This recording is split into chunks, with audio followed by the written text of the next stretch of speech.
Campfire stories from the Dying Embers universe. Dragons, aliens, and things that go BOOMP in the night. Harvest, Part 1. That's the highway, you knucklehead! Just admit we're lost! We are not lost! 3 children staggered to a stop in a clear area under the drooping branches of a tree that had covered the ground in tiny pine cones. The smallest child dropped into a crouch while the larger 2 wrestled an electronic device between them. The faint light of the glow sticks that hung from their wrists reflected off the thick, warm clothing. Above them, except for a narrow ribbon of stars over the empty highway, the impenetrable darkness of a dense forest canopy stretched in every direction. Something chuckled in the branches above them, and the 2 larger children stilled their fight to listen. "What's that smell?" the smallest child asked, idly picking up a tiny pine cone revealed by the dim light of his gold glow stick. "The GPS says that this is the way to the river," one of the larger children insisted, bending back over the screen. "It's lying," protested the other.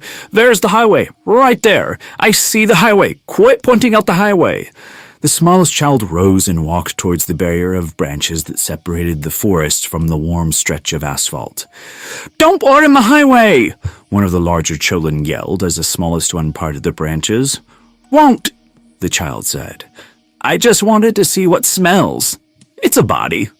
The other 2 children fell silent and darted forward, grabbing his shoulders and peering through the branches. "Oh, just a deer," one said with faint disappointment. "It reeks," commented the other, "and that's a real big deer." "Told you," the smallest child said in a satisfied tone. Something smelled. The smallest child started forward and was promptly yanked back. "Let's just head back to the camp and ask for help finding the river," someone muttered. "Uncle Roy, we are going to the river," the largest child said in a firm tone. "Don't you want to float your glow sticks like we planned?" "Oh, yeah," the small child perked up at that. "Uncle Roy," interjected the other voice. "And we don't need help," cut in the largest child. "Just come this way." The largest child led the other 2 back into the forest, glaring down at the device.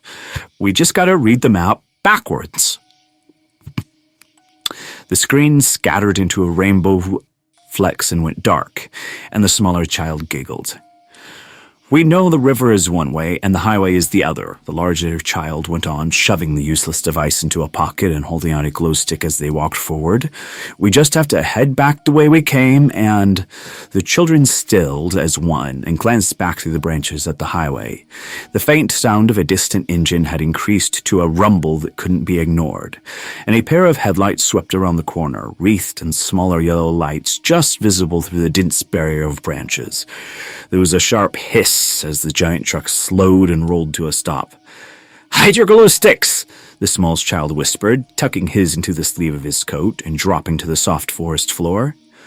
"Why?" the largest child demanded, but the other 2 followed suit, tucking their glow sticks into their sleeves and dropping down beside him. There was the sound of a door opening and shutting with a bang, and the dark shape of a man was silhouetted by the headlights. The strangely elongated form walked forward a short way, and then crouched and pulled out a knife that seemed massive, backlit by the headlights. The form seemed to prod at something on the ground before standing up and turning as if to look back at the truck. "Nothing I want here, Sal," the man called out. "Have at it." A rumble that seemed to roll under the sound of the engine washed over the children, and they pressed closer to each other. The man's shadow moved out of the light, and the truck rolled forward. Dark bands fluttered across the beam of light, and suddenly the massive shape of the deer was lifted into sight, dangling from its hind legs, the head lolling from side to side. "Between you and the forest, Sal," the man said in a tone of exasperation. "Paul'll skin us if we make news after what happened in Whitehorse." End of Part 1. Be on the lookout for the next part. Bard has led his pool of outcast warriors across the stars to this strange blue planet with its cold, nearly dead surface. For years, they clung to each other in the magma caverns, only going to the surface to humor the curiosity of their hosts, until the day a young alien wandered into Bard's song, and resonated with him, and gave his pool a hope of something more. Now, a dark threat from Bard's homeworld threatens the fragile connection he has formed with this alien family, and the stars sing of war. To get your copy of Hidden Fires, available only on Indiegogo this October 2024.